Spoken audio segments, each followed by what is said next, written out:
Welcome back to my YouTube channel. Jogindernagar वालों के लिए एक बहुत ही अच्छी बात है, खुशखबरी है, तो वो मैं आपको आगे जाकर बताऊंगी, तो थोड़ा इंतज़ार कीजिए।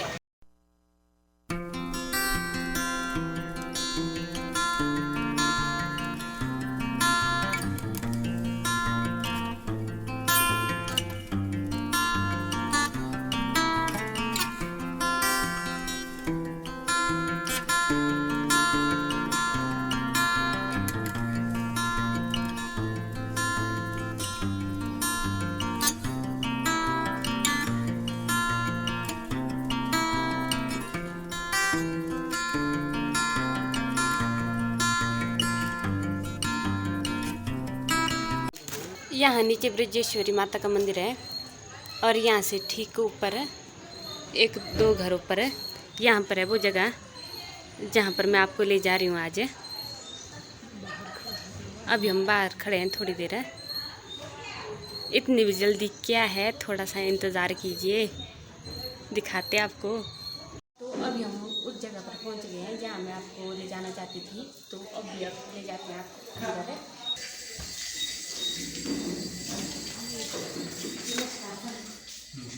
तो सबसे पहले मैं आपको मिलवाना चाहूँगी कर्ण सर से। जैसा कि मैंने आपको बता दिया, सर का नाम कर्ण सर है।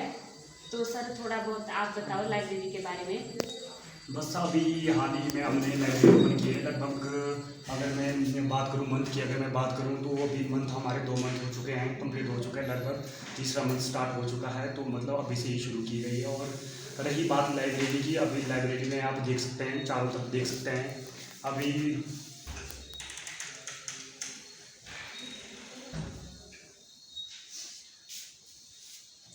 और अगर लाइब्रेरी की बैठने की क्षमता की अगर हम बात करें, 40 सीटें हैं। और इसके साथ साथ फैसिलिटी की अगर हम बात करें, जैसे पंखे हैं और पुस्तकें हैं, और इसके साथ साथ वाईफाई की भी फैसिलिटी की जाएगी आने वाले समय में। नाम क्या रखा आपने? नाम की अगर हम बात करें, हैबिट रीडिंग हॉल रखा हुआ है, जो कि यहाँ हमारे ओल्ड PNB बैंक के थोड़े ऊपर जैसे हैं। लोकेशन मैं बता दी है वैसे पहले, बाद में भी बता दूंगी और डिस्क्रिप्शन में भी डाल दूंगी, आप वहाँ से चेक कर सकते हैं। जोगिंद्रनगर में वैसे और भी लाइब्रेरी है, तो आपके दिमाग में कैसे आया कि हम लाइब्रेरी खुले? अगर फर्स्ट ऑफ अगर मैं बात करूँ लाइब्रेरी की, अगर मैं बात करूँ तो प्लान हमारा वैसे लाइब्रेरी का नहीं था। तो वैसे हमारी अकादमी भी है, परफेक्ट अकादमी, तो वहाँ का मैं हिंदी का एक ट्रेनर हूँ। तो यहाँ से मुझे अपने ब्रॉड साइड, जैसे ब्रॉड साइड की अगर मैं बात करूँ, ब्रॉड साइड की एक जो हमारे अपने पर्सनल दोस्त ही बोल सकते हैं, तो उसने लाइब्रेरी ओपन की थी। और मेरे मन में भी विचार आया कि ना मैं भी क्या करूँ, लाइब्रेरी ओपन करूँ, जिससे जो आने वाले जो हमारे युवा हैं उनका क्या हो, भविष्य संवर सकें। और उसके साथ साथ मुझे लगा कि अगर मैं लाइब्रेरी ओपन करता हूँ तो साथ साथ में मुझे भी अपने स्टडी के लिए क्या मिलेगा, कुछ समय मिलेगा। मैं भी लगभग जैसे मैंने अगर मैं अपनी में बात करूँ, JVT की ट्रेनिंग की है, साथ साथ में अभी हमारी कमीशन की तैयारी है, तो यही सोच के हमने लाइब्रेरी को ओपन किया था। तो सर फीस के बारे में बताइए थोड़ा बहुत है। अगर हम बात करें, वैसे हमारे मंथली 500 रुपीज़ है, और साथ में अगर एडमिशन की फ़ीस की अगर हम बात करें, 300 हमारे एडमिशन फ़ीस रहती है। फीस का स्ट्रक्चर हमारा अदर लाइब्रेरी की कंपैरिजन से कम है। तो अभी कर्ण सर से हो गई है बात, जितनी जानकारी हमने लेनी थी वो हमने ले ली है। अब हम बाकियों से जानते हैं, स्टूडेंट से जो यहाँ पर पढ़ने आते हैं। वैसे इस टाइम शाम के 8 बजे हैं और वैसे रात हो चुकी है, तो अभी भी यहाँ पर विद्यार्थी हैं जो पढ़ने के लिए आए हैं, तो आप मिलवाते हैं उनसे। सबसे पहले तो नमस्कार जी, आप अपना नाम बताइए। मेरा नाम विपुल कुमार है और मैं छोटा बंगाल बुजलिंग का रहने वाला हूँ। तो सबसे पहले तो मैं आपसे पूछना चाहूँगी कि जोगिंद्रनगर में बहुत सारी लाइब्रेरियाँ हैं, तो आप यहीं पर क्यों आए?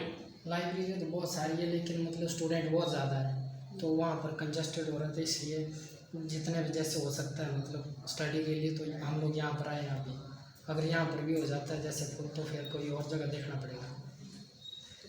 तो आप कंफर्टेबल हो यहाँ पर? हाँ जी, अभी तो यहाँ पर जैसे स्टूडेंट कम है, क्योंकि नए नए कॉलेज की एडमिशन हो रही है, तो उसकी वजह से जैसे ज़्यादा स्टूडेंट नहीं है अभी। फिर अगर धीरे धीरे ज़्यादा हो जाते तो फिर और देखते हैं। टाइमिंग क्या आपकी, कितने बजे? टाइम जैसे सुबह 6 बजे आ जाते हैं, 6 बजे से बैठेंगे 11 बजे तक, उसके बाद चले जाएंगे, खाना खुना खाएंगे, फिर आएंगे 3 बजे, फिर शाम को बैठेंगे 9 बजे तक और फिर चले जाएंगे शाम को। हाँ जी। तो अभी हमने विपिन जी से कर ली बात, अभी हम किसी और से पूछेंगे।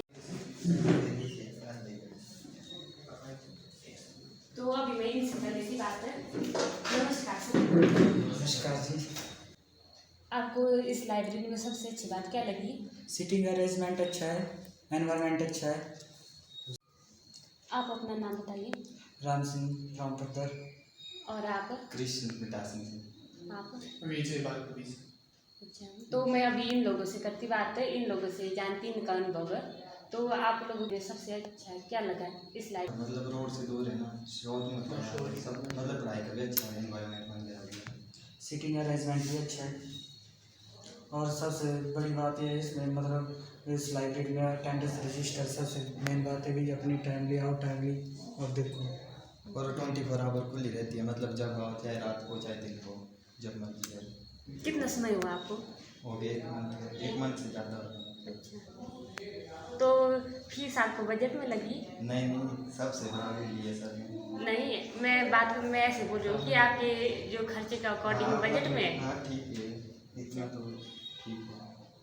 ऐसा तो नहीं लगता कि ज़्यादा ले रहे हैं? नहीं ऐसे नहीं। वैसे जो कर्म सर है वो एकेडमी में भी पढ़ाते हैं हिंदी, मैं भी पढ़ी हूँ उनसे, तो वो मोटिवेट भी करते रहते हैं। यहाँ पर उन्होंने लाइब्रेरी तो ओपन की, तो फीस भी कम है, तो और किस प्रकार से हेल्प करते हैं वो? उन्होंने बुक भी रखी है, मतलब जो जो बुक आपके पास नहीं है ना वह मिल जाती है मतलब पढ़ने के लिए। और सर ने बोला है कि मतलब जो बच्चा मतलब फीस नहीं दे सकता है ना उसके लिए सर मुफ्त भी बिठा सकते हैं उसको, मतलब सभी साइड से कर रहे हैं मतलब सिचुएशन देख के। सिचुएशन देख के। तो इन्होंने बहुत अच्छी बात बोली कि जो बच्चा फीस नहीं दे सकता तो सर को अगर अपने हालात के बारे में बताएं तो सर हेल्प कर देंगे, क्योंकि जो इंसान खुद बुरे वक्त से गुजरा हो वो दूसरों का समय भी देखता है, उसको पता है कि दूसरा भी किस सिचुएशन से निकल रहा है। तो फिर आप अगर कोई बच्चा फीस कम करना चाहता है मतलब अपनी सिचुएशन के अकॉर्डिंग, तो वो सर कर लेते हैं। फिलहाल तो रात के अभी 8:30 हो चुके हैं, तो अभी तो वैसे कितनी संख्या है, 6-7 ही संख्या है। तो इनसे पूछना चाहूँगी कि मैं कि दिन को कितने का स्टूडेंट होते हैं? 20-25 हो जाते हैं, मतलब इससे हम ठीक हो जाते हैं काफ़ी। 20-25? जी जी जी। एक बात होती है कि जो इंसान खुद मेहनत करता है वो दूसरों की मेहनत की कदर करते हैं, तो सर आपको करते हैं सपोर्ट? बिल्कुल करते हैं सपोर्ट। बहुत अच्छी बात है तब। Thank you. वैसे भी पढ़ी हूँ, अगर मैं अपना पर्सनली अनुभव बताऊँ तो सर गाइड करते रहते हैं, बड़े भाई की तरह भी गाइड करते रहते हैं। तो अगर मैं वैसे सबसे मेन बात होती है कि हम आ तो जाते हैं पर हमारा मेंटली हम इतने प्रिपेयर नहीं होते, तो इसलिए हमें गुरु की भी ज़रूरत होती है। तो यहाँ पर सर गुरु की तरह हमें ट्रीट करते हैं वैसे आपको? बिल्कुल यस करते हैं। नहीं, क्योंकि मेरा चैनल है, अगर मैं बोलूँगी कुछ तो ये बोलेंगे Yes, कि yes, क्या पता है कोई निजी स्वार्थ तो नहीं है, पर मैं बताना चाहूँगी कि इसमें मेरा कोई भी निजी स्वार्थ नहीं है और ना ही मुझे किसी प्रकार से लाभ प्राप्त हो रहा है। भागमल जी नमस्कार। नमस्कार। तो आपको लाइब्रेरी में आते हुए कितना समय हुआ? हालांकि मुझे ज़्यादा समय नहीं हुआ पर 1 महीना हो ही गया। लाइब्रेरी के लिए आपका अनुभव कैसा रहा? देखिए, जैसे कि आपको भी पता है जोगिंदर नगर में कम से कम 5 या 6 से ज़्यादा लाइब्रेरी तो खुल ही चुकी हैं और लाइब्रेरी की फ़ीस भी ज़्यादा है। तो फिर जैसे मुझे पता चला कि नहीं, सर ने लाइब्रेरी खोली है, फिर लाइब्रेरी में फ़ीस भी कम रखी है। हालांकि फ़ीस कम रखी थी, मैं फिर भी नहीं आ रहा था। फिर एक दिन सर मुझे ज़बरदस्ती लाए कि चल एक बार लाइब्रेरी देख। जैसे मैंने देखा, फिर मैं बैठा, मैंने अनुभव किया प्रैक्टिकली, तो मुझे लगा कि नहीं, बैठना चाहिए। जो माहौल आप रूम में क्रिएट नहीं कर सकते जो आपको लाइब्रेरी में मिलेगा, तो इसीलिए मैं चाहूँगा कि आप भी लाइब्रेरी आएँ, अनुभव अपना एक बार शेयर करें ज़रूर। और बात पूछना चाहूँगी मैं आपसे, फीस आपके बजट के अकॉर्डिंग है? फीस हालांकि बजट से भी कम है सर। जैसे इन्होंने बात की ना कि जो फाइनेंशियली बंदा गरीब है, नहीं दे सकता, आर्थिक स्थिति घर की खराब है, तो सर से बात करके सर फीस कम कर देते हैं। आपकी की कम? मेरी तो फीस है। अच्छा, चलो अच्छी बात है जी। तो यहाँ पर पुस्तकें रखने के लिए व्यवस्था भी की गई है। ज़रूरी नहीं है कि सब बच्चे अपना सामान घर ही ले जाएं, यहाँ पर भी रख सकते हैं। यहाँ पर भी है, वैसे बहुत जगह है पुस्तक रखने के लिए। नीचे भी है, वैसे बहुत सारी जगह है यहाँ पर पुस्तक रखने के लिए। पंखे देख सकते हैं, पंखे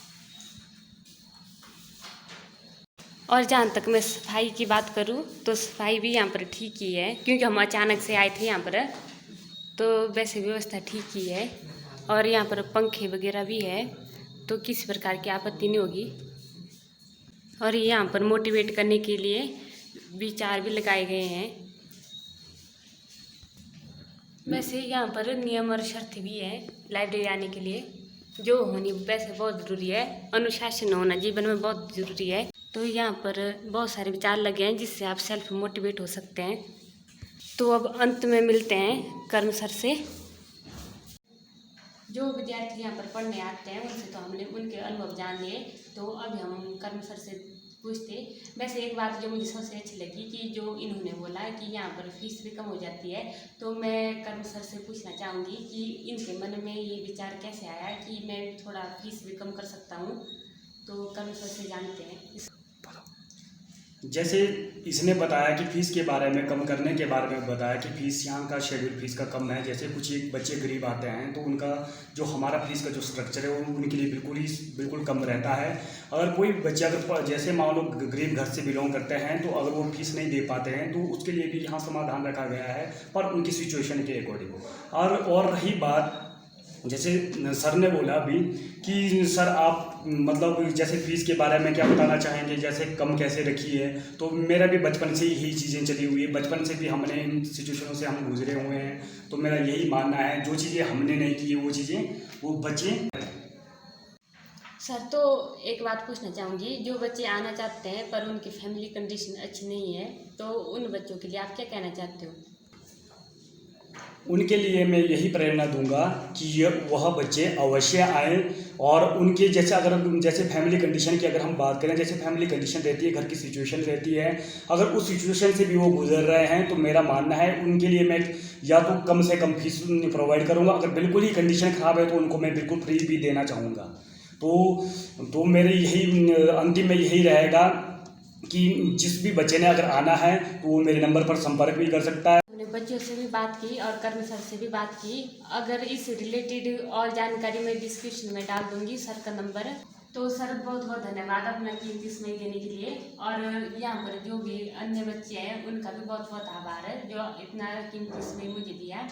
तो अंत में मैं यही कहना चाहूँगी कि आपकी लाइब्रेरी खूब आगे बढ़े और जो यहाँ पर बच्चे आते हैं वो खूब तरक्की करें, उनके उज्जवल भविष्य की कामना करती हूँ। तो इसी के साथ आज का ब्लॉग ये समाप्त होता है। तो मिलते हैं अब अपनी अगली वीडियो में।